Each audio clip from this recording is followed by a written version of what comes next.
Om Jnanatimirandasya Jnananjana Chakshurumritam Yena Tasmai Shri Guruve Namah.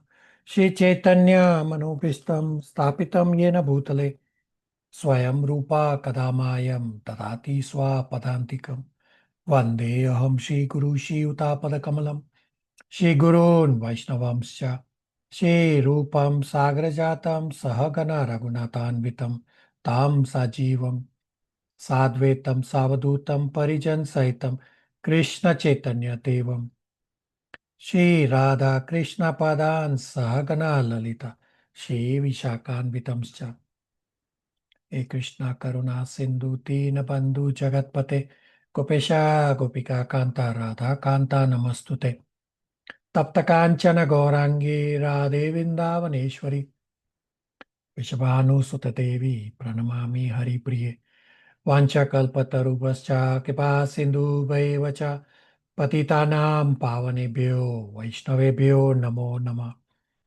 Jai Shri Krishna Chaitanya Prabhu Nityananda Shri Advaita Gadadhar Shri Vasadi Gaur Bhakta Vrinda Hare Krishna Krishna Krishna Hare Hare Hare Rama Rama Rama Hare Hare. Hare Krishna, thank you all for coming. So quick announcement that next Saturday, Sunday, so July 12th Saturday and July 13th Sunday is Rath Yatra here in Toronto. So we will not be having our classes for these two days, Saturdays and Sundays. And I will send Prabhupada lecture in the chat and use the time to listen to Prabhupada lecture and get caught up on whatever else you may have to get caught up on or revise. And from 20 July onwards at batch 5, which is Toronto time 9:30 a.m. Sundays, India time 7 p.m., a new batch of Srimad Bhagavatam is going to start. So you can spread the word around among your contacts and let everybody have the benefit of this. All right. So today we'll be revising Bhagavad Gita's chapters 11 and 12. Archana will be presenting chapter 11 and we'll hear from Gauri for chapter 12. So I'll give a quick overview for each chapter, then we'll read the chapter translations and then the presenters will present.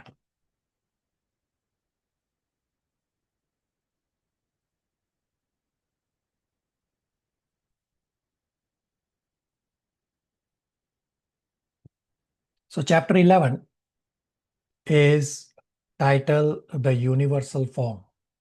In Sanskrit is Vishwarupa Darshan Yoga. In chapter 11, Krishna primarily speaks about the universal form. Krishna has said that he pervades all of existence. So how does he pervade the existence? This is what Arjuna will inquire. Chapter 11 is divided into 7 sections. Section 1 is verses 1 to 4. Arjuna's request that please show me the universal form. Section 2 is verses 5 to 8. Title is Krishna's description of the universal form. So what Arjuna is going to see is so extraordinary that Arjuna needs a context to understand. Therefore, before Krishna gives the vision, he gives a description that this is what you, Arjuna, are going to see. Section 3 is verses 9 to 14. Sanjaya's description of the universal form. So here Sanjaya describes what Arjuna is seeing at the battlefield, the universal form. Section 4 is verses 15 to 31. Title is Arjuna's description of the universal form. So seeing the universal form, Arjuna is overwhelmed and Arjuna starts describing the universal form. And this Arjuna's description of the universal form is the most detailed description. Section 5 is verses 32 to 34. Krishna's instruction that become my instrument. Section 6 is verses 35 to 46. Title is Arjuna's prayers. So Arjuna starts offering prayers, expressing apology, and also seeking darshan of the Chaturbhuja, means the four-handed Vishnu form. And section 7 is verses 47 to 55.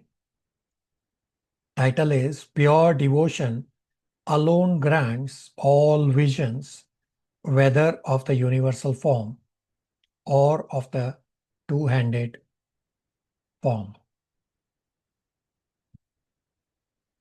So we'll now start reading the verses. Abhishek Prabhu, section 1, verses 1 to 4, Arjuna's request, please show me the universal form. Hare Krishna. Chapter 11, Universal Form, Text 1. Arjuna said, by my hearing the instructions you have kindly given me about these most confidential spiritual subjects, my illusion has now been dispelled. Text 2. O Lotus-eyed one, I have heard from you in detail about the appearance and disappearance of every living entity and have realized your inexhaustible glories. Text 3. O greatest of all personalities, O supreme form, though I see you here before me in your actual position, as you have described yourself, I wish to see how you have entered into this cosmic manifestation. I want to see that form of yours. Text 4.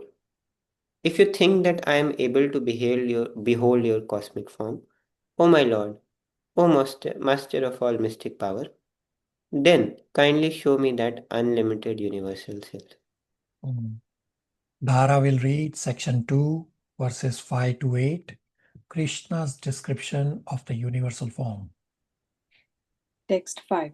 The Supreme Personality of Godhead said, my dear Arjun, O son of Pritha, see now my opulences, hundreds of thousands of varied, divine, and multicolored forms. Text 6. O best of the Bharatas, see here the different manifestations of Adityas, Vasus, Rudras, Ashwini Kumars, and all the other demigods. Behold the many wonderful things which no one has ever seen or heard of before. Text 7. O Arjun, whatever you wish to see, behold at once in this body of mine. This universal form can show you whatever you now desire to see and whatever you may want to see in the future. Everything, moving and non-moving, is here, completely in one place. Text 8. But you cannot see me with your present eyes. Therefore, I give you divine eyes. Behold my mystic opulence. Hare Krishna. Divya will read section 3, verses 9 to 14, Sanjaya's description of the universal form. Hare Krishna. Text 9. Sanjaya said, O king, having spoken thus, the Supreme Lord of all mystic power, the personality of Godhead, displayed his universal form to Arjuna. Text 10 to 11. Arjuna saw in that universal form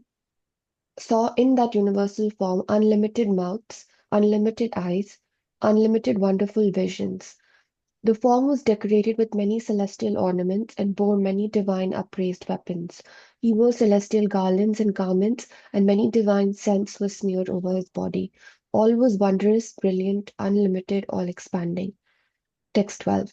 If hundreds of thousands of suns were to rise at once into the sky, their radiance might resemble the effulgence of the Supreme Person in that universal form. Text 13. At that time, Arjuna could see in the universal form of the Lord the unlimited expansions of the universe, situated in one place, although divided into many, many thousands.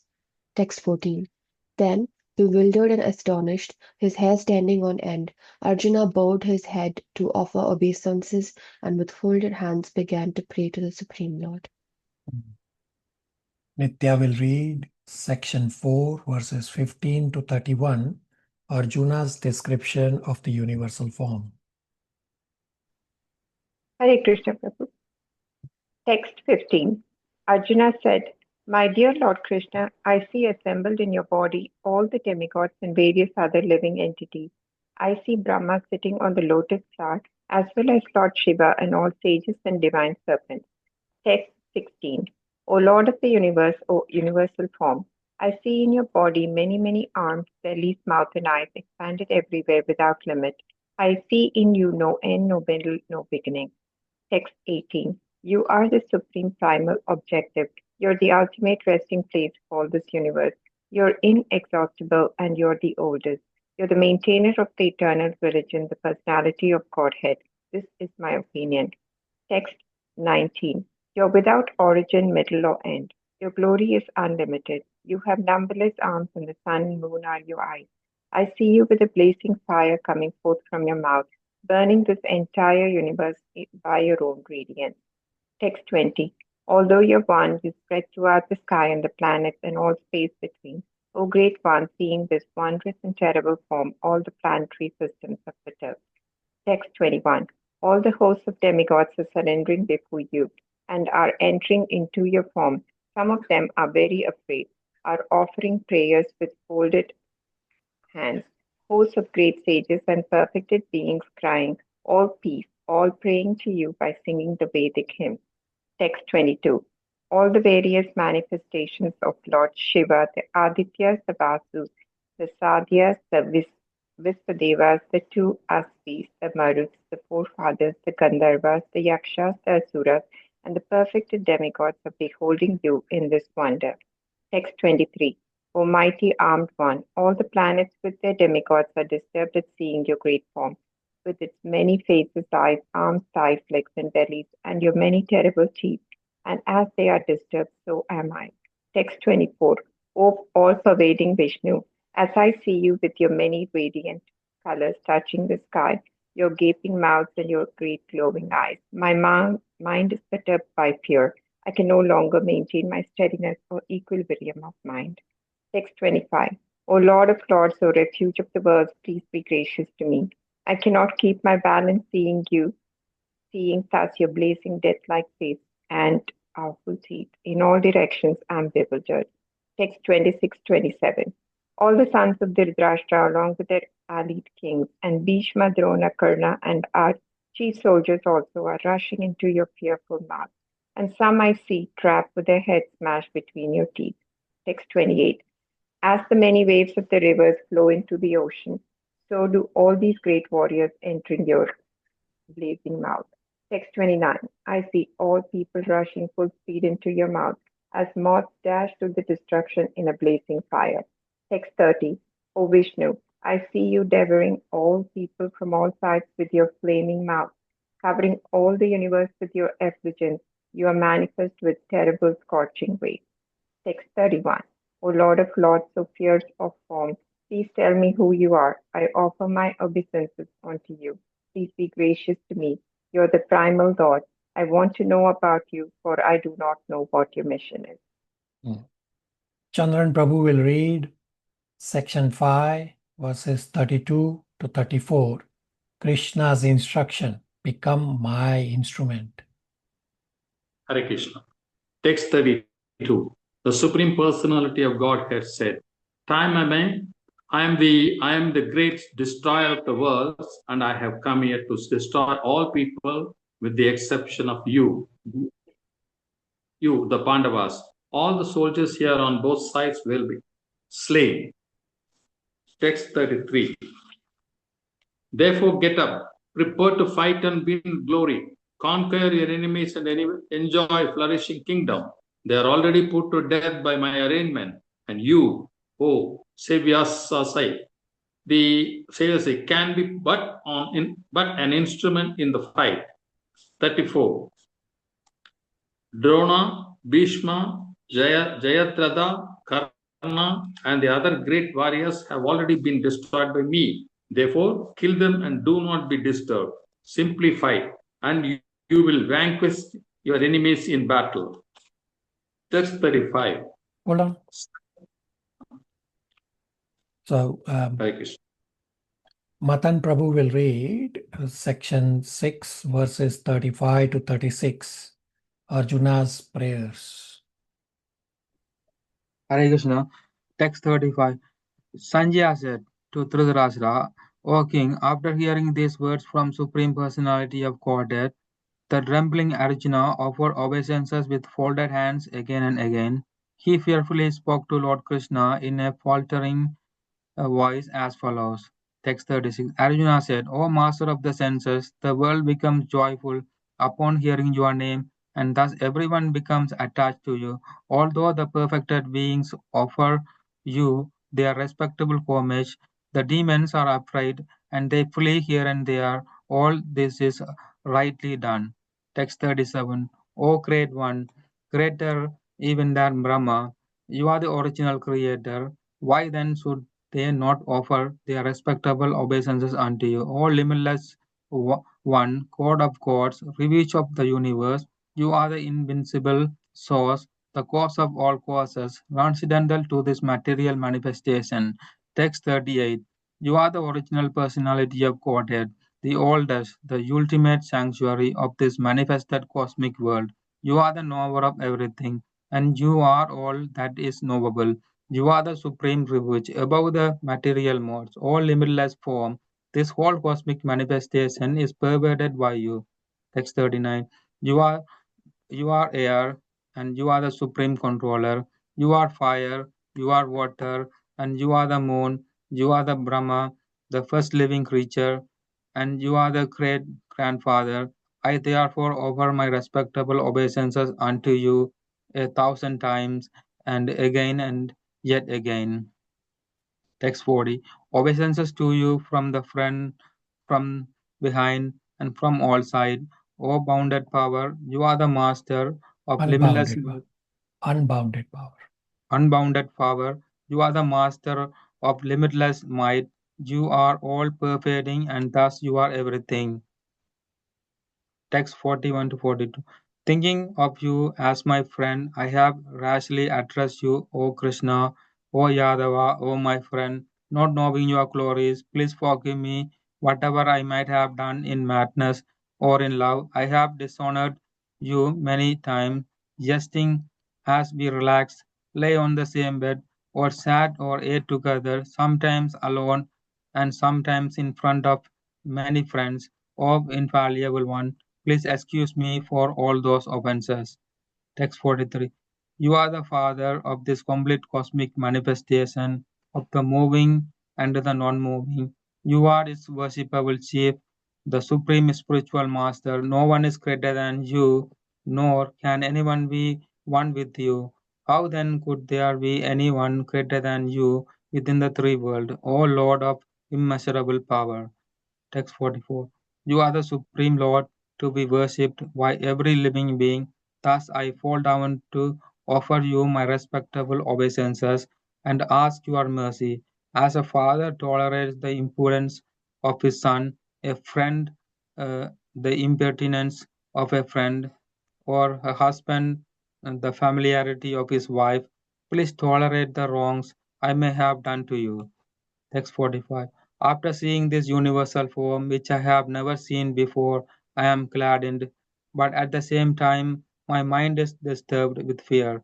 Therefore, please bestow your grace upon me and reveal again your form as the personality of Godhead, O Lord of Lords, O Abode of the universe. Text 46. O universal form, a thousand-armed Lord, I wish to see you in your four-armed form, with helmeted head and with club, bill, conch, and lotus flower in your hands. I long to see you in that form. All right. Mayank Prabhu will read section 7, verses 47 to 55. Pure devotion alone grants all visions, whether of the universal form or of the two-handed form. Hare Krishna. Text 47. The Supreme Personality of Godhead said, My dear Arjuna, happily have I shown you by my internal potency this supreme universal form within the material world. No one before you has ever seen this primal form unlimited and full of glaring effulgence. O best of the Kuru warriors, no one before you has ever seen this universal form of mine, for neither by studying the Vedas, nor by performing sacrifices, nor by charity, nor by pious activities, nor by severe penances can I be seen in this form in the material world. You have been perturbed and bewildered by seeing this horrible feature of mine. Now let it be finished. My devotee, be free again from all disturbances. With a peaceful mind, you can now see the form you desire.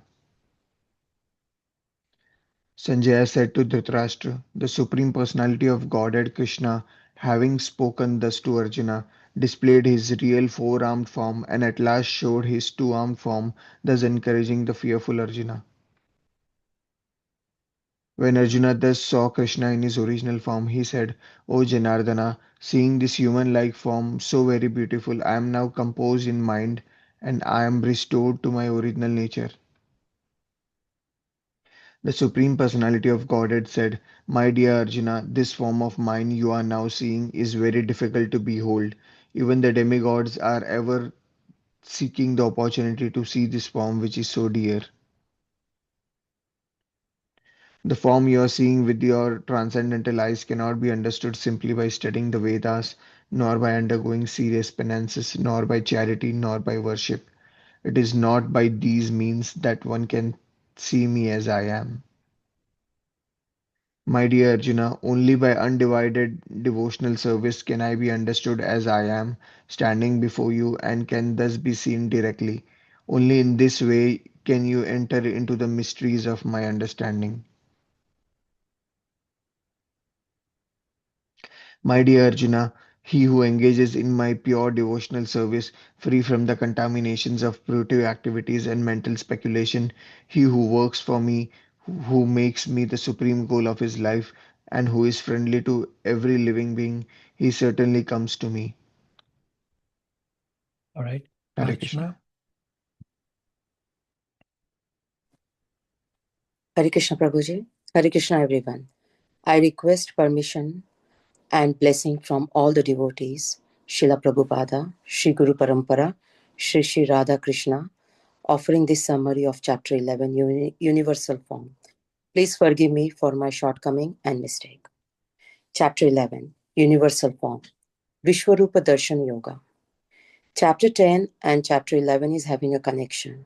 In Chapter 10, in the last verse 42, Krishna says, with one fragment of myself, I pervade the entire universe. When Krishna was summarizing his opulences, he finally said, why you want to know all these things in details? Just with one fragment of myself, I pervade the entire universe. When Arjuna heard this, he got desire in his heart.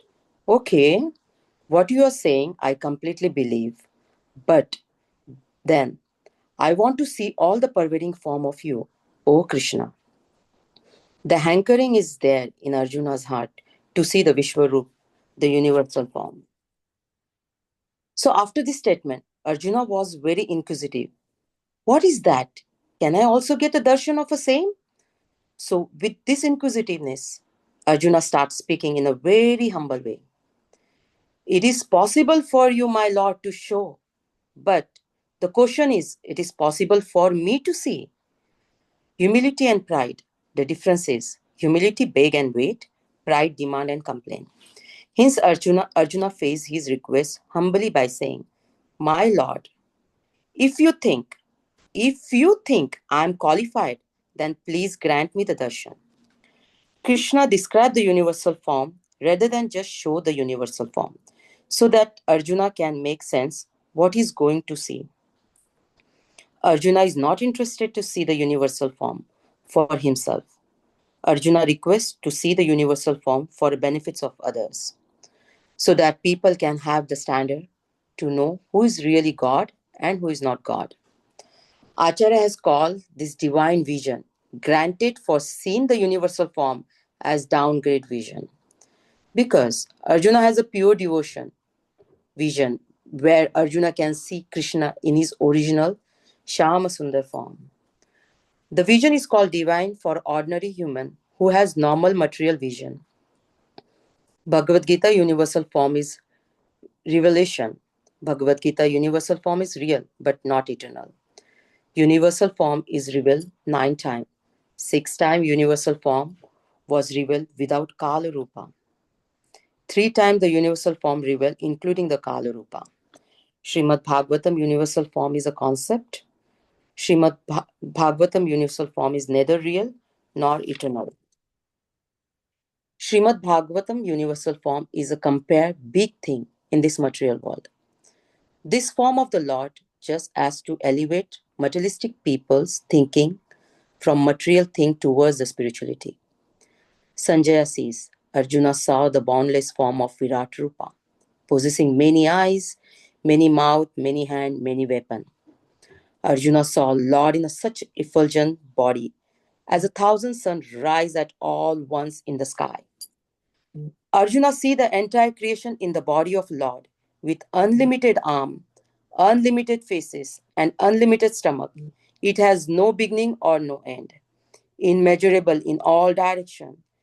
His radiant is similar to the 1,000 suns blazing together in the sky. All the demigods surrendering and entering into the universal form. Arjuna see several sages offering prayer and chanting mantras. Arjuna see Kaurav rushing to the mouth, look like moths rushing with a great speed towards fire, as moths go voluntarily into the fire for his own destruction. After sin, Arjuna is asking, who are you? What is your mission? 2 questions Arjuna asks. Now Lord is answering the questions. Who I am? I am time. I am a great destroyer. What is your mission? I came here to destroy everyone. O Arjuna, after seeing this, became my instrument, nimitta matram, and understand they all are destroyed by me. Just get up and kill them. Do not be disturbed. Simply fight and you will vanquish your enemy in battle. Arjuna start offering prayer to universal form. Arjuna prayers are split into subsection. First 3 section, Arjuna glorified Lord. Next 2 verse, Arjuna offering his obeisances. He say, I offer my obeisances from the front, from the back, from all the sides. Next 4 verse, Arjuna asking for forgiveness for taking Lord for granted. Next 2 verse talk about spiritual request. Arjuna asking, please bestow your grace upon me and reveal again Shyama Sundar form. Lastly, after seeing the universal form, then the 4-hand Vishnu form, please show me again the Shyama Sundar form. Then the verse described by these following 4 ways. Krishna cannot be known as it seems by Arjuna. 4 ways by which Krishna cannot be seen us.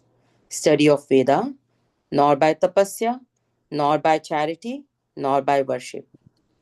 Krishna 2-hand form is highest, and that can be known only by bhakti.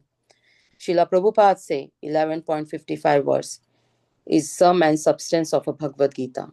Verse 53 say, other part, one cannot know Krishna. Verse 54 say, by bhakti alone, one can know Krishna. And last verse 55, how to come to Ananya Bhakti so that one can know Krishna. And how to come to Ananya Bhakti? By start doing devotional service, whatever is your situation. Then and then only a person can see me, a person can understand me. Chapter 11, Universal Form. Start with revelation of God. Chapter 11, Universal Form. Culminate in a pure devotion. Thus end the chapter 11, Universal Form, Vishwarupa Darshana Yoga. Quick summary, asking all the Vaishnavas for forgiveness for my shortcoming and my mistake. Thank you. All glories to Srila Prabhupada. Hari Bol. Any questions, comments, realizations for Archana? Hare Krishna Prabhu, it was such a great presentation, Prabhu. Thank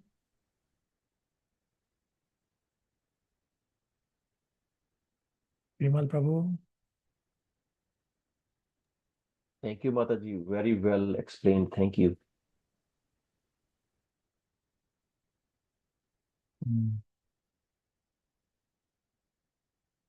Definitely, Archana has also done a flawless presentation, and use of the high and low tone to emphasize. You all heard how Archana is saying Arjuna's question, who are you? What is your mission? Very nice, Archana. That was spectacular presentation to emphasize and get everybody caught up on chapter 11. Thank you so much, Prabhuji. I'm still shaking. Yeah, you are shaking like Arjuna. You are seeing the universal form. Therefore, you are shaking. By you seeing the universal form is how you are describing chapter 11. So Archana has already done a flawless presentation. I really don't need to do because it will literally be a repetition. But since we have agreed, so I will also briefly summarize chapter 11. Chapter 11 is titled Universal Form, Vishwarupa Darshan Yoga. Arjuna phrases his request to see the universal form very humbly. If it is possible for me to see, then please show. Of course, it is possible for you, O Lord, to show, but the question is whether it is possible for me to see. So this is the humility of Arjuna. Humility and pride, the difference is that humility begs and waits, pride demands and complains. Therefore, Arjuna is phrasing his request humbly by saying that, my Lord, if you think I am qualified, then please grant me darshan. Krishna first describes the universal form rather than showing the universal form so that Arjuna can make sense of what he is going to see. Arjuna is actually not interested to see the universal form for himself. Arjuna requested to see the universal form for the benefit of others, primarily so that people have a standard by which to know who is really God and who is not God. Acharyas have called this divine vision granted to Arjuna for seeing the universal form as a downgrade of vision, because Arjuna has pure devotional vision where Arjuna can see Krishna in his original Shyam Sundar form. The vision is called divine from the perspective of ordinary humans who have normal human material vision like me. Bhagavad Gita's universal form is a revelation. Bhagavad Gita's universal form is real, but is not eternal. There is no loka in the spiritual world where the universal form exists eternally.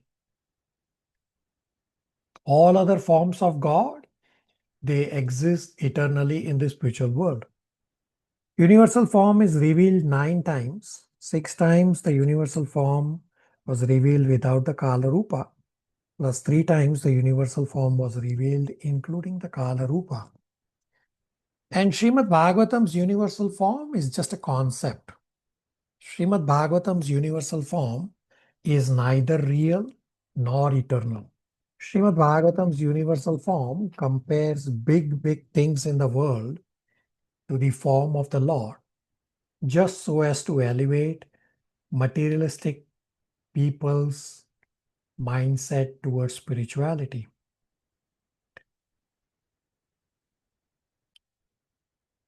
Now, Srila Prabhupada calls God's display of opulences as godless display of opulences. How can you understand this? Prabhupada calling the Krishna showing the universal form as godless display of opulences? The answer is because this is the vision of a devotee. Devotee and even God is not interested in display of power. God and devotee are interested in loving reciprocations. And it is very hard to reciprocate with the ghastly universal form. Sanjaya then describes the universal form, that having the universal form having unlimited mouths, unlimited eyes, as if thousands of sun have arisen at the same time. Then Arjuna describes the universal form, and Arjuna's description is the most detailed. Arjuna sees within the body of the fierce universal form entire universe, from bottom Anantashesha holding the universe to the top where Brahmaji is sitting. Arjuna sees many mouths, many bellies, glaring effulgence, etc. And Arjuna asks the universal form, "Who are you? And what is your mission?" And universal form says, "Time I am. I have come to destroy all." Supreme Personality of Godhead's instruction is, you just become my instrument. Nimitta matram. And the Lord says, even if Arjuna, you don't fight, I am going to destroy all. Arjuna then offers prayers to the universal form. Verses 36 to 38, first the three verses are glorification of the Lord. Then verses 39 to 40, the next two are offering obeisances to the Lord. Then verses 41 to 44, these next four verses are Arjuna asking for an apology. And Arjuna is asking forgiveness for taking the Lord for granted. Then verses 45 and 46, Arjuna requests to show the Saumya Rupa. That first, to show the Chaturbhuja Rupa means the four-handed Vishnu form, and then the Saumya Rupa, the Shyam Sundar two-handed form. Last section, it talks about pure devotion alone grants all visions, whether of the universal form or of the two-handed form. By these four ways of study of Vedas, of doing tapasya, of giving charity, or by worship, Krishna cannot be known as is seen by Arjuna in his original Shyam Sundar form. Krishna's two-handed form is the highest, and this can be known only by bhakti, only by Ananya Bhakti, pure bhakti. Srila Prabhupada says that the last verse, 11.55, is the sum and substance of Bhagavad Gita. Verse number 53 says that by other paths one cannot know Krishna. And verse 54 says by bhakti one can know Krishna. And verse 55 says how to come to Ananya Bhakti so that one can know Krishna is by doing Krishna's work. So chapter 11 starts with the revelation of God, and chapter 11 culminates in pure devotion. That's a quick summary of chapter 11. Any questions, comments, realizations?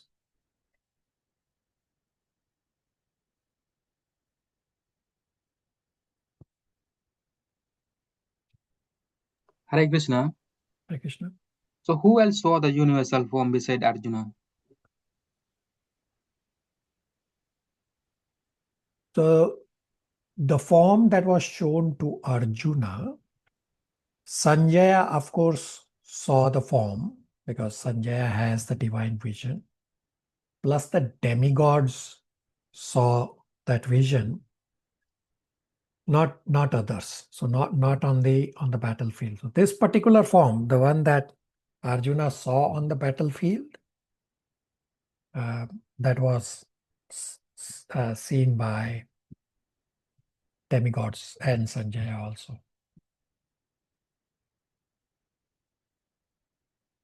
Madan Prabhu. All right, thank you. Abhishek Prabhu. Prabhuji, what Duryodhana has seen before is same as this one? So that is not the same form. We have discussed that 6 times the universal form is shown with only the universal form without the Kala Rupa. So when Duryodhana and including Dhritarashtra, when they saw the universal form, when Krishna had come as Shanti Duta and Duryodhana tried to arrest, and then Krishna revealed his universal form, that yes, even the blind Dhritarashtra also saw the universal form. That was not the entire universal form. That form was without the Kala Rupa. It was only the universal part or the space aspect. Abhishek Prabhu. Thank you. Nitya. Prabhu, the universal form is within the Supreme Lord. It only exists in this material creation and gets annihilated. So, can you please elaborate on that? Because God God is showing the form, right? He's showing the form within himself. So we have discussed that the universe is within the universal form. So this is described in Srimad Bhagavatam, that when in this batch we'll start discussing Canto 2 and Canto 3. As part of creation, this is described that how creation happened. That first that Garbhodakshay, not Karnodakshay Vishnu gives all the ingredients, then universal for the universe, then Garbhodakshay manifest as the super soul of the universe, and then from Garbhodakshay Vishnu, the universal form gets manifested, and the universe is within the universal form. So when annihilation happens, everything gets annihilated, including the universal form. And when next creation happens, then the same creation cycle happens again, where the universal form gets manifested again. Just as it happened for this time, that from Karnodakshay Vishnu, Garbhodakshay Vishnu comes, and from Garbhodakshay Vishnu, the universal form gets manifested. And that's after Garbhodakshay Vishnu is when all the creation starts happening. So that all that sequence of creation is coming up in our Canto 2 and Canto 3 discussion, what I briefly described here. Nitya? Thank you, Prabhu. So, universal form is the Kala time version, which is actually for the annihilation and the destruction of the material universe. Is that right? Repeat your question. The universal form is the Kala Rupa. It is the time concept, and it is the Supreme Lord's version of which actually ultimately destroys the material creation. Is that correct? So the full universal form has two aspects, the space aspect and the Kala or the time aspect. And at 6 times, it was only shown, the space aspect means partially shown, and every time the vision is also different. Versus when the full 3 times when the universal form is shown, also the vision is different. But destruction is inbuilt as part of material creation. Right? So everything gets destroyed. Yes, time destroys everything. Entire creation. Time destroys, yes. Nitya? Thank you, Prabhu. Archana? Hare Krishna, Prabhu. So my question is, Prabhu, so when this universal form is revealed, it's only time of Dwarka Yuga, or it has been revealed before the Dwarka Yuga too, and after? So we have discussed that at the time when Krishna was physically present during Mahabharata times, At that time, yes, it was Dwarpa Yuga or just before the Kal Yuga. Yes, during that time, it was revealed. So we know from scriptures that during that time, which was Dwarpa Yuga, is when the universal form was revealed multiple times. And in Kal Yuga, Sri Chaitanya Mahaprabhu also revealed the universal form. So it is also revealed in Kal Yuga. It is possible that universal form might have been revealed during other yugas. We just don't know from scriptures. Scriptures only provide these 9 times. It is possible universal form might have been revealed other times in Satyug, but it's not there in scriptures. So we only know the 9 times. Most of them are within the Dwarpa Yuga and at least one time in the Kal Yuga time. Archana? Very good, Prabhu. Yes, thank you. Very good inquiries. Thank you for all listening with rapt attention. Matan Prabhu? So does demigod also have universal form? Demigod do not have universal form. What we discussed and what we read is the demigods are included within the universal form of the Lord. There's only one universal form for each universe.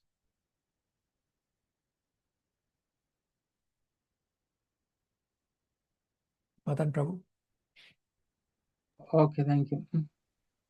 Everybody on the same page? Questions, comments, realizations?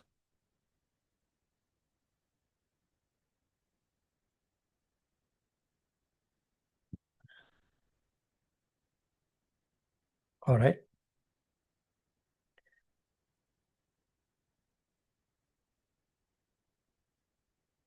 Pragya is asking, the top is Brahma, what is the bottom of universal form? So Brahma is not the top of universal form. What we read in the verses, what Arjuna is saying is that at the bottom of the universe, Anant Shesh is holding the universe. And at the top of the universe, Brahmaji is sitting. So it's not the top of universal form. It's the top of the universe is where Brahmaji is sitting.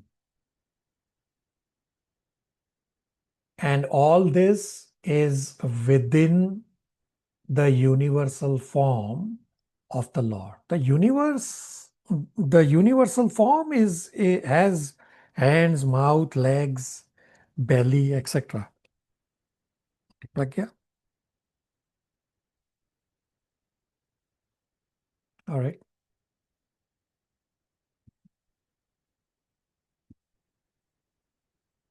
Okay, chapter 12. I'll give a quick overview. Chapter 12 is titled Devotional Service, Bhakti Yoga in Sanskrit. Is divided into 3 sections. Section 1 is verses 1 to 7. Title is, it establishes how worship of personal form is superior to worship of impersonal Brahman.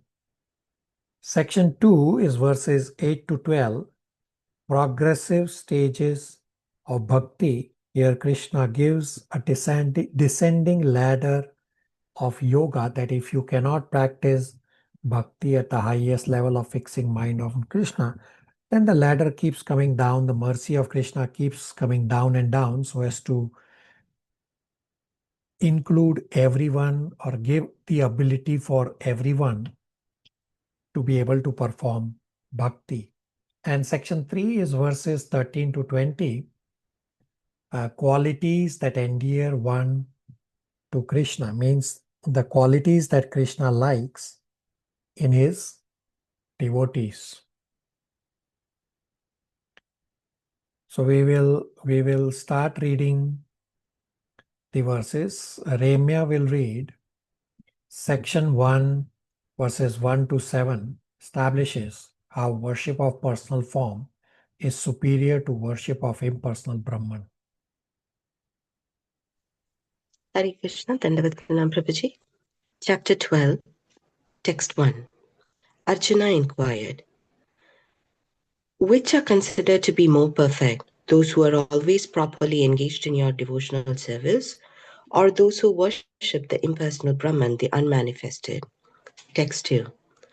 The Supreme Personality of Godhead said, those who fix their minds on my personal form and are always engaged in worshipping me with great and transcendental faith are considered by me to be most perfect. Text 3 to 4. But those who fully worship the unmanifested, that which lies beyond the perception of the senses, the all-pervading, the inconceivable, unchanging, fixed, and immovable, the impersonal conception of the Absolute Truth, by controlling the various senses and being equally disposed to everyone, such persons engaged in welfare of all at last achieve me. Text 5. For those whose minds are attached to the unmanifested, impersonal feature of the Supreme, advancement is very troublesome. To make progress in that discipline is always difficult for those who are embodied. Text 6 to 7. But those who worship me, giving up all their activities unto me, and being devoted to me without deviation, engaged in devotional service, and always meditating upon me, having fixed their minds upon me, O son of Pratha, for them I am the swift deliverer from the ocean of birth and death.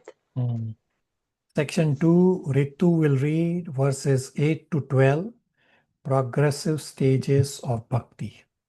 Hare Krishna. Just because your mind, Prabhuji, is difficult.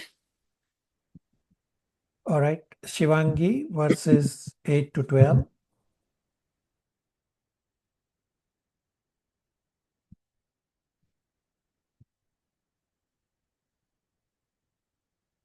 One second, Prabhuji. Text 8. Just fix your mind upon me, the Supreme Personality of Godhead, and engage all your intelligence in me. Thus you will live in me always, without a doubt. Text 9. My dear Arjuna, a winner of wealth, if you cannot fix your mind upon me without deviation, then follow the regulative principles of Bhakti Yoga. In this way, develop a desire to attain me. Text 10. If you cannot practice the regulations of Bhakti Yoga, then just try to work for me, because by working for me, you will come to the perfect stage. Text 11. If, however, you are unable to work in this consciousness of me, then try to act, giving up all results of your work, and try to be self-situated. Text 12. If you cannot take to this practice, then engage yourself in the cultivation of knowledge. Better than knowledge, however, is meditation, and better than meditation is renunciation of the fruits of action, for by such renunciation, one can attain peace of mind. Hare Krishna. Section 3 is qualities that endear one to Krishna. Pragya, are you able to read 13 to 16? Sorry, Prabhuji, my guests are sleeping in my All right. rooms. Vimal Prabhu, 13 to 20. Hare Krishna Prabhuji. Text 13. One who is envious but is kind. Not envious. One is envious. Not envious. Not envious. One is not envious, but is kind friend to all living entities, who does not think himself a proprietor and is free from false ego, who is equal in both happiness and distress, who is tolerant, always satisfied, self-controlled, and engaged in devotional service with determination. His mind and intelligence fix on me. Such a devotee of mine is very dear to me. Text 15. He by whom no one is put into difficulty and who is not disturbed by anyone, who is equipoised in happiness and distress, fear and anxiety, is very dear to me. Text 16. My devotee, who is not dependent on the ordinary course of activities, who is pure, expert, without care, free from all pains, and not striving for some results is very dear to me. Text 17. One who neither rejoices nor grieves, who neither laments nor desire, and who renounces both auspicious and inauspicious things. Such a devotee is very dear to me. Text 18:19. One who is equal to friends and enemies, who is equipoised in honor and dishonor, heat and cold, happiness and distress, fame and infamy, who is always free from contaminating association, always silent and satisfied with anything, who does not care for any residence, who is fixed in knowledge and who is engaged in devotional service. Such a person is very dear to me. Text 20. Those who follow this imperishable path of devotional service and who completely engage themselves with faith, making me the supreme goal, are very, very dear to me. Hare Krishna. Thank you, Prabhuji. Very good. So, Gauri has also done a perfect endeavor to record our presentation, and we will hear from Gauri. Hare Krishna, dear devotees. Please accept my humble obeisances and forgive me for any mistakes. All glories to Srila Prabhupada. Om Ajnanatimirandasya Jnananjana Shalakaya Chakshur Unmilitam Yena Tasmai Shri Guruve Namaha. In the last verse of chapter 11, verse 11.55, also known as the sum and substance of the Bhagavad Gita, Krishna says that anyone who wants to approach the Supreme Personality of Godhead must take to the process of devotional service. No work should be done by man except in relation to Krishna. One should not be attached to the results of one's work, but the result of work should be offered to Krishna, and he should accept as prasadam the remnants of the offerings to Krishna.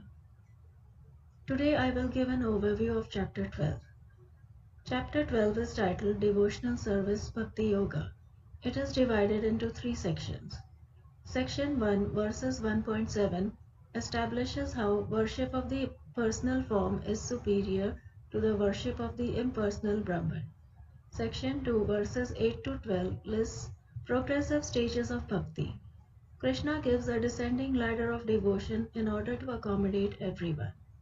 Section 3, verses 13 to 20, lists qualities that Krishna likes to see in his devotees. Arjuna is a pure devotee. His illusion was already dispelled in chapter 11. In this chapter, he wants to make sure his transcendental position is secure. Thus, Arjuna raises a question in 12.1. Who is considered to be most perfect, the personalist or the impersonalist, to clarify the difference between the two conceptions? Krishna first answers his question and then explains. The two kinds of transcendentalists both achieve the same goal, but there are differences between the two classes. Who is the most perfect? He who concentrates upon his personal form and worships him with faith and devotion. He who has no material activities, whose mind is always engaged in Krishna through chanting, hearing, reading, cooking prasadam and performing services. He who is in full samadhi. He who can perceive the personal form of Krishna through his senses. The impersonalist achieves Krishna, but through a rigorous, difficult method, through penance and austerities, and ceasing sensual activities, and rendering service to all beings, as explained in chapter 6. These are the Jnana Yogis. For a Jnana Yogi, the process to achieve the ultimate goal is troublesome. They do not have a form to approach Krishna and thus have difficulty in approaching him, and need to understand through Vedic literatures, which is very difficult in this age. As the practice itself takes long, even though he may come to the point of Bhakti Yoga, it becomes hard for him to give up the practice of impersonalism. There is also danger of turning to atheism. For one who has taken to Bhakti Yoga, the process to achieve the ultimate goal is easy. He simply accepts the deity of Krishna as worshipable. As there is a bodily conception fixed in his mind, it is easier for him to apply his senses. He can get guidance through a bona fide spiritual master, offer obeisances to the deity, be in the process of hearing, chanting, offering prasadam, and in this way regain his original blissful self. The conclusion in section 1 is that worship of the impersonal form is not encouraged. Krishna delivers those who follow the personal form from the ocean of birth and death. In section 2, Krishna provides a descending ladder for those aspiring to take the path of Bhakti Yoga. The essence of this section is that Bhakti Yoga is for everyone. The forgotten Paramatma in everybody, be it a Chandala, dog-eater or Shudra, can be revived. A person may be transcendental from the very beginning, and devotional service may come spontaneously to him. Raganuga. Such a person fixes his mind and intelligence on Krishna. If one is not at this topmost stage, he can practice following the regulative principles of Bhakti Yoga. It is essential to have the guidance of a spiritual master to effectively follow the regulative principles and ultimately be elevated to the topmost stage. If one is unable to practice the regulative principles due to constraints and obligations, he should develop interest in spiritual activities and work for Krishna, Krishna Karma, as explained in verse 11.55. If one is unable to perform spiritual activities due to constraints and obligations, he should sacrifice the results of his activities to Krishna, even if they are material activities. This will eventually lead to purification. For those who cannot follow the principles of Krishna consciousness, it is better to develop knowledge through books. This can be a person with no understanding of Krishna consciousness. Gradually, the acquired knowledge will develop into meditation and understanding of Krishna. One may either take the step-by-step process or the direct path. The direct process is not possible for everyone. Therefore, the indirect process is also good. In the last section, Krishna enlists the transcendental qualities of a pure devotee that are dear to him, for example, being non-envious, tolerant, satisfied, self-controlled, undisturbed, equipoised, and fixed in knowledge. The conclusion is that devotion to the personality of Godhead is ultimate for self-realization. Giving up all other processes of self-realization and simply executing devotional service in Krishna consciousness. Through the right association and acceptance of a bona fide spiritual master, one can become engaged in devotional service. When one does not have the chance to associate with a pure devotee, he may take the impersonal path. But if he is fortunate to get in touch with a pure devotee, he should follow the direct path. Hare Krishna.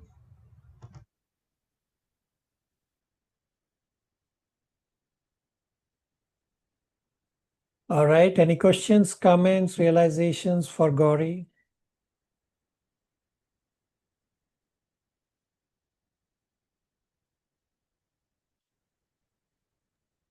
Very good, well presented, Prabhuji. Okay.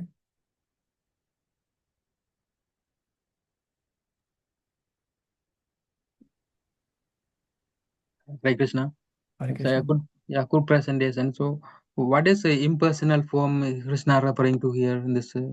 Brahman effulgence. Impersonal form is referring to the Brahman effulgence. Is okay, or the demigods, they are also impersonal form. Demigods are not at impersonal form level. Demigods are within the material world. Impersonal form or Brahman effulgence is in between the spiritual and material world. So for batch 6 and 7, and Matan Prabhu, you are soon going to see a visual for this coming up in very soon in batch 6 and 7. Okay. Brahman effulgence is not where demigods are.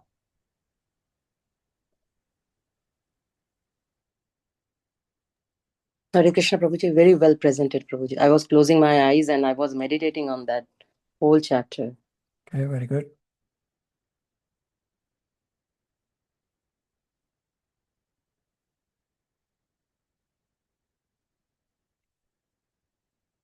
All right, so Gauri has also done a very good presentation. I will also do the chapter 12 presentation. So chapter 12 is titled Devotional Service. In Sanskrit is Bhakti Yoga. Initial verses establish that the worship of personal form of the Lord is superior to worship of the impersonal Brahman.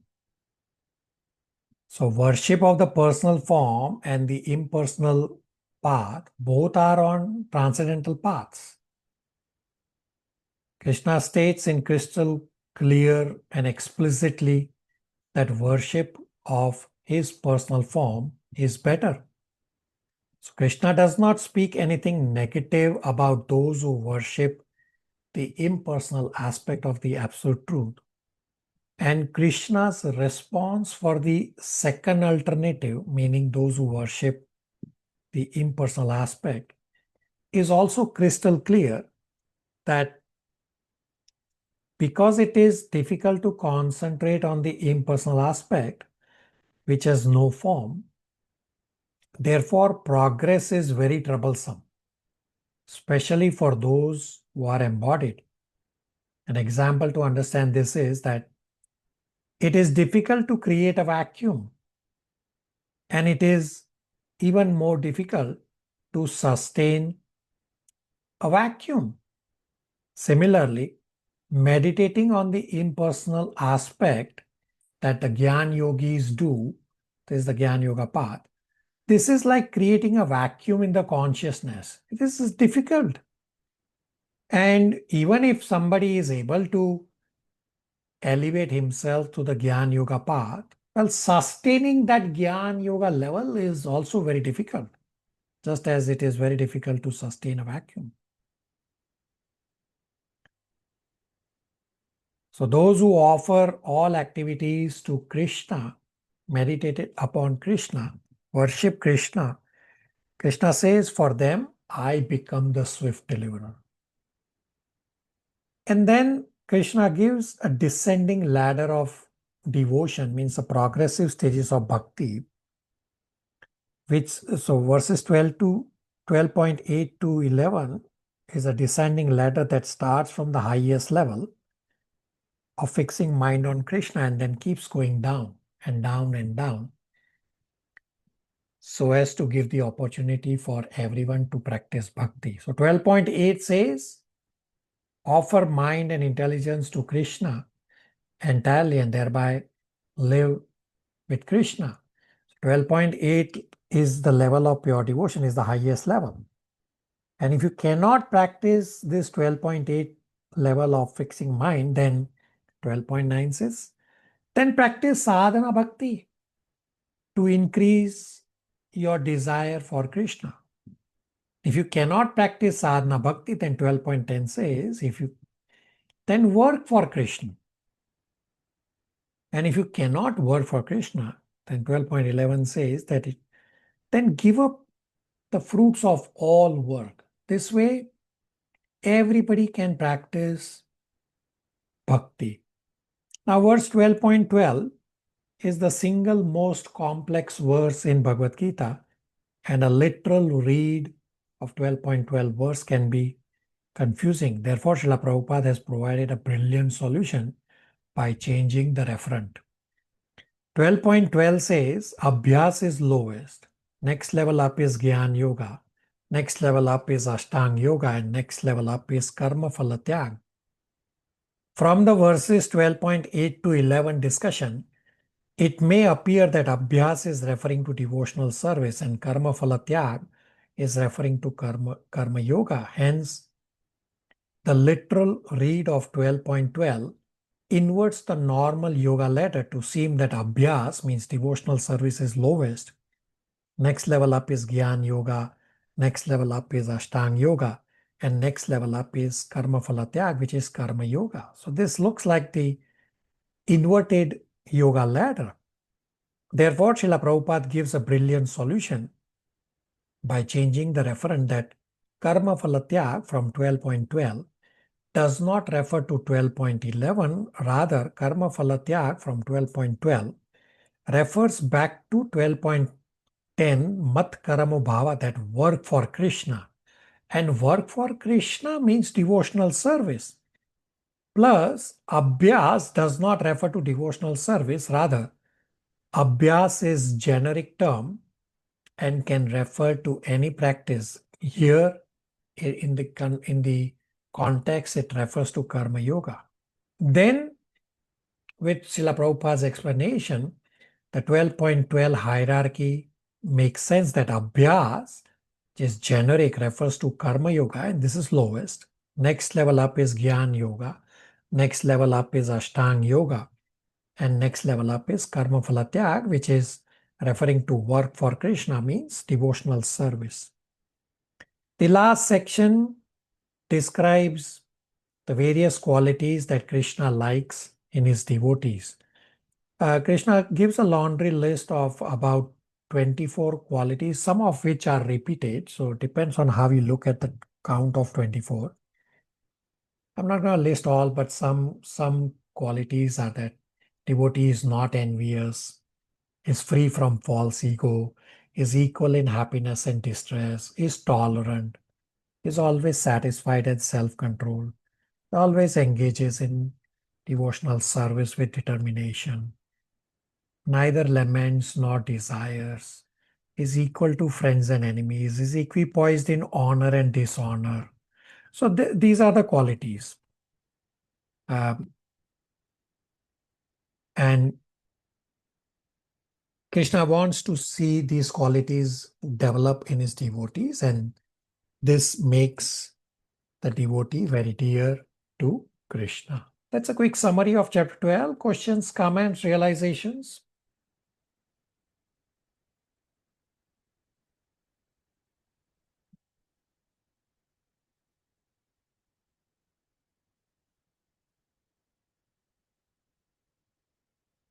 All right. So my humble request to all of you that when you speak in the class, you can just say Hare Krishna. There's no need to say Danvat Pranam to me. We are all here as servants. So you can just say Hare Krishna, and that's good enough. Next week, as I said, that July 12th Saturday and July 13th Sunday is Rath Yatra here in Toronto. So we will not have classes on these 2 days. You can use the time to get caught up. I will send Prabhupada lecture in the chat. And you can listen to that. And then following week, means July 20, Gauri will present Bhagavad Gita chapter 13 and Mayank Prabhu will present Bhagavad Gita chapter 14. I also mentioned at the start that from July 20, Sundays, 9:30 a.m. Toronto time, 7 p.m. India time, a new batch of Srimad Bhagavatam is going to start. So you can join or you can spread the word around so that everybody gets the benefit. There's something posted in the chat. Let me read.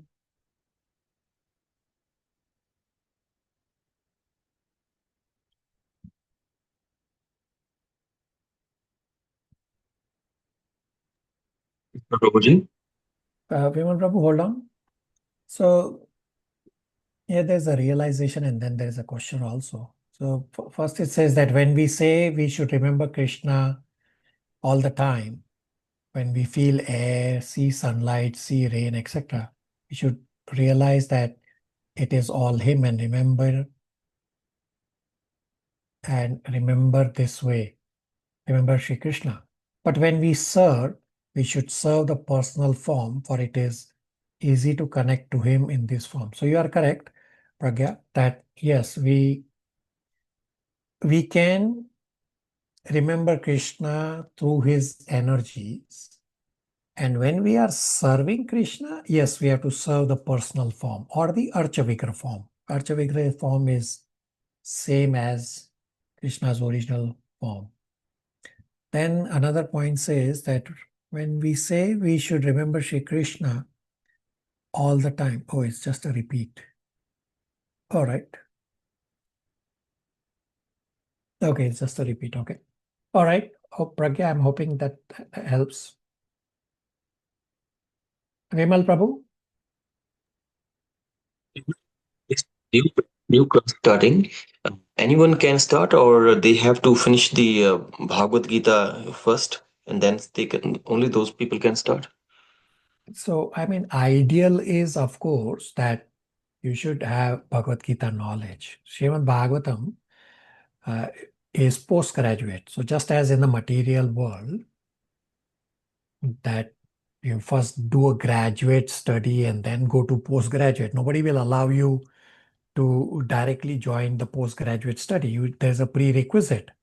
Therefore, ideal is that yes, you should have some Bhagavad Gita knowledge, but there's no limitation because we are having in a structured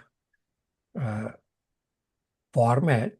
So if somebody has not yet studied Bhagavad Gita, what they should do is simultaneously also try to get caught up on Bhagavad Gita rather than just saying, oh, I am going to study Bhagavatam and I don't need Bhagavad Gita. That does not work. So simul study is okay. Of course, better is to study Bhagavad Gita first. So devotees in the other batch, 6 and 7, I asked them to some join partway through. So I gave them ahead of time information that get caught up on past recordings so that Bhagavatam is relishable. So if somebody is going to join Srimad Bhagavatam without Bhagavad Gita knowledge, so Bhagavad Gita is ABCD, without the ABCD knowledge, so Srimad Bhagavatam will then not be as relishable as it should be. Right? So if somebody joins directly Srimad Bhagavatam without the Bhagavad Gita knowledge, is like you teaching grade 1 student, grade 1 mathematical student, you're teaching him calculus. So the grade 1 student's response will be either he will say, I don't understand, or his other response will be, wow, this is something. Well, both those responses don't help. Right? So simultaneously, they should try to get caught up on Bhagavad Gita. Ideal is, of course, they should study Bhagavad Gita first. Vibal Prabhu? Thank you. Yeah, Vimal Prabhu, you can definitely try to get your children sit into the new batch of Srimad Bhagavatam. Your children do have at least some understanding. So you can try your children to sit in Srimad Bhagavatam, maybe your wife also. I'll talk to you offline on that. Thank you. All right. Everybody on the same page? Questions, comments, realizations? Hare Krishna Prabhuji. Prabhuji, when Srila Prabhupada has used the terms karmis, jnanis, and yogis in his purport, like, is he referring to karma yogi, jnana yogi, or is it a generic term for, like, many times he says fruity workers, philosophers, and mystics, but not sure if it is related to the yoga. So where are you referring this to? Like, I have read it in Bhagavad Gita chapter 9 also. So you have to understand with the context, right? So therefore I'm asking, where are you referring it to? You can say that you have read in chapter 2 and then in 3 and 9. Yeah, so context is different in each chapter. Right? So some places Karma Yogi refers to Karma Yogi. And some places Karma Yogi refers to Bhakti Yogi. So you have to understand according to the context. So tell me, where are you reading that? I'll check the exact reference and share it with you. All right. One more question I have that uh, sorry, in like some in this chapters and previously it is sometimes said that Lord pervades everything by his energies. Uh, Sometimes it is said that uh, in his impersonal form. Sometimes it says in Paramatma form. So it's little confusing. Different terms are used for his Yeah, so pervade. all are correct, and we have discussed this in Upanishads that these are all inconceivable. So yes, he pervades through his energies, and energies are under the control of Paramatma. So yes, Paramatma is controlling the energies, right? So when you say Paramatma realization means somebody is understanding that Krishna has his energies also. And then when you go to Bhagwan realization, you realize that Krishna is overall controlling everything. While the universal form is where the universe exists, which is actually a not an impersonal. Universal form is not impersonal, right? You have to understand again with the context. So you might have get confused with the Brahman effulgence and the universal form. And again, within the universal form, you have the Bhagavad Gita's universal form, which is real form, like a person. That's why universal form is speaking verses in chapter 11, versus Srimad Bhagavatam's universal form is just a concept. So you have to understand according to the context of what is saying rather than a generic statement of what it is. So yes, you are correct that energies are all pervading, means Krishna pervades everything through energies, and the energies are under control of the Paramatma. So therefore, when the Ashtanga yogi is manifesting or meditating on the Paramatma, that's when he's realizing that there is the material and then there is the spiritual also. And when you get the Bhagwan realization, that's when you understand that Krishna has his original Shyam form as well as he's controlling all the energies also. So Brahman effulgence is impersonal, but universal form is not impersonal. Universal form is person, and therefore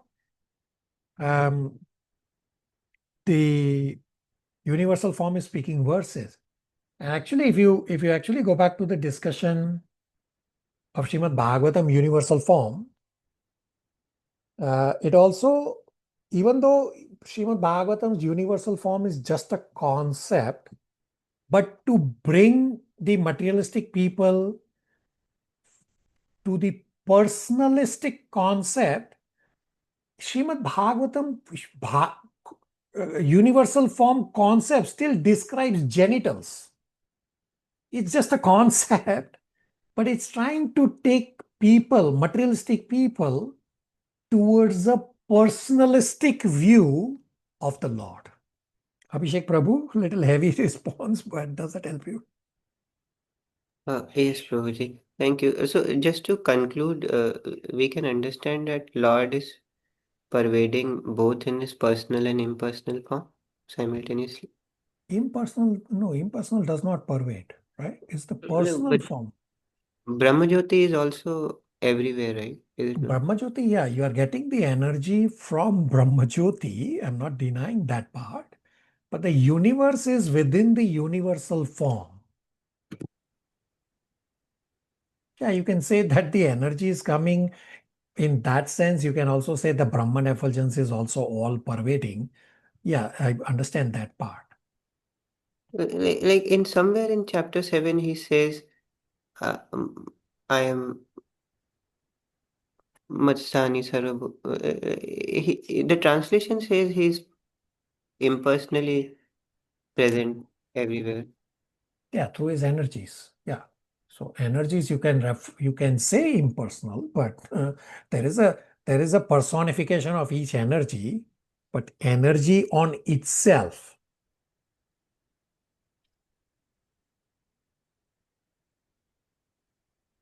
Abhishek Prabhu. Yeah. Okay. Thank you, Prabhuji. Yeah. So some points, this Achinta Bhed Abhed Tattva, will be like pulling your hair, right? You just have to accept Achinta Bhed Abhed Tattva, that it is simultaneous oneness and difference. You just have to accept it. It's hard to comprehend. Abhishek Prabhu, Thank you, Prabhu. rest of you.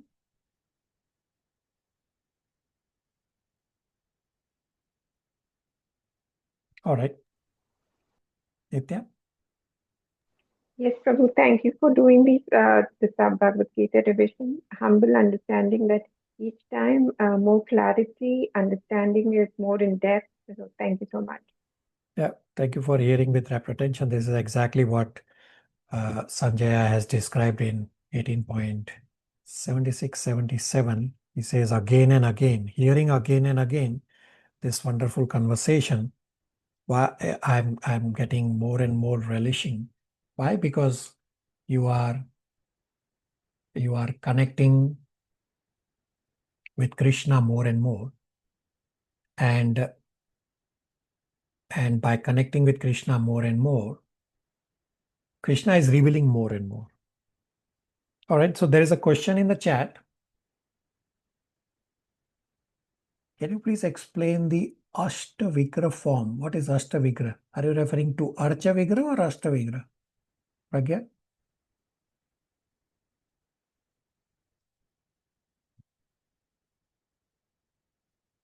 Pragya, you'll have to make... Archavigraha, sorry. Okay. Archavigraha. Okay. The So, Archavigraha. Archavigra form is Sorry. Krishna himself.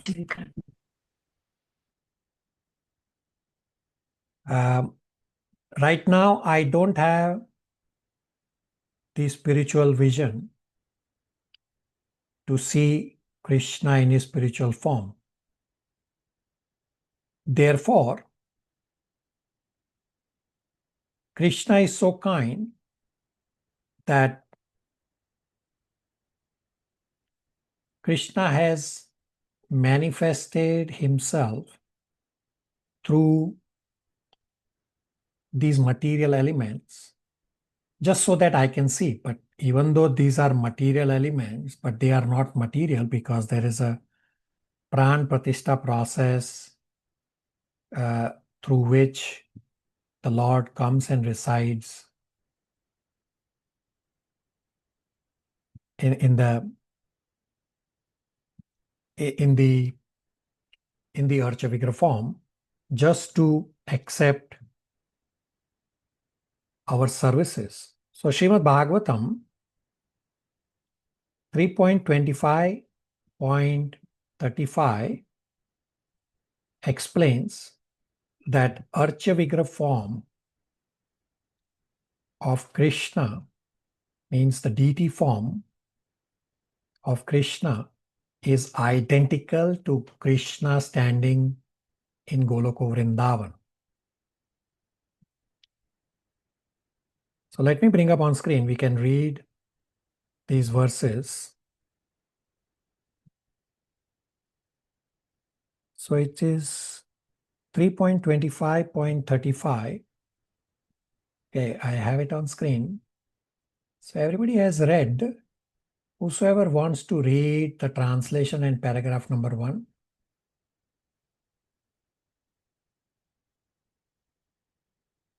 Somebody can read translation paragraph number 1. I can change the settings so you can... All right, somebody. I have to share my screen, therefore you are not able to see. Okay, somebody can please read translation and paragraph number 1. Ritu? Prabhuji, should I try again? Your voice is not clear, but you can go ahead if you can. Yeah. Hare Krishna. Oh, my mother. My dear, I think I cannot. All right, somebody else, please read. Tara, go ahead. Yeah. O my mother, my devotees always see the smiling face of my form with eyes like the rising morning sun. They like to see my various transcendental forms, which are all benevolent, and they also talk favorably with me. Purport. Mayavadis and atheists accept the form of the deities in the temple of the Lord as idols, but devotees do not worship idols. They directly worship the personality of Godhead in his Archa incarnation. The Archa refers to the form which we can worship in our present condition. Actually, in our present state, it is not possible to see God in his spiritual form because our material eyes and senses cannot conceive of a spiritual form. We cannot even see the spiritual form of the individual soul. When a man dies, we cannot see how the spiritual form leaves the body. That is the defect of our material senses. In order to be seen by our material senses, the Supreme Personality of Godhead accepts a favorable form, which is called Archa Vigraha. This Archa Vigraha, sometimes called the Archa Incarnation, is not different from him. Just as the Supreme Personality of Godhead accepts various incarnations, he takes on forms made out of matter, clay, wood, metal, and jewels. Hare Krishna. All right. Does that answer the question? Ji Prabhuji, thank you so much. Prabhuji, what about the Radha Krishna that we have at home? So that is also They Archa are also the Vigraha. Archa. Yeah, they are also Archa Vigraha forms. Prabhuji, we don't need to do Pran Pratishtha for it to become Archa Vigraha. Is that correct? Yeah, so Pran Pratishtha means it's a deity form, and you can have picture form. So picture form is also Archa Vigraha form, but keep it as picture form because the standards for maintaining the deity form are very stringent. So you don't need to perform Pran Pratishtha unless you get second initiated. So it is for second initiated devotees to be able to have Archa Vigraha forms, means the deity forms,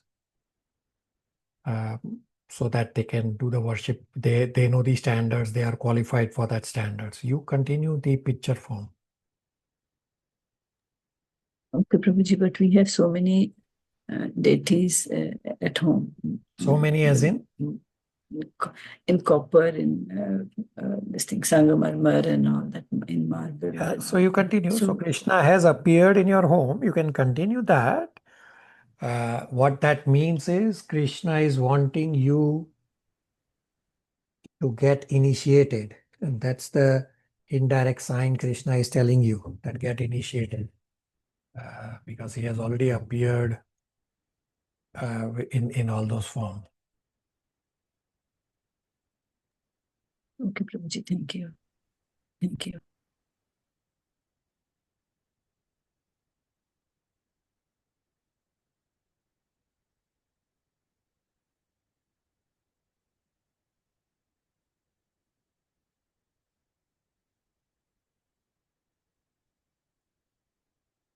All right. We'll stop here. Hare Krishna, everybody. Thank you, Prabhuji. Hare Krishna. Hare Krishna, Prabhuji. Thank you. Hare Krishna. Hare Krishna, everyone. Thank you.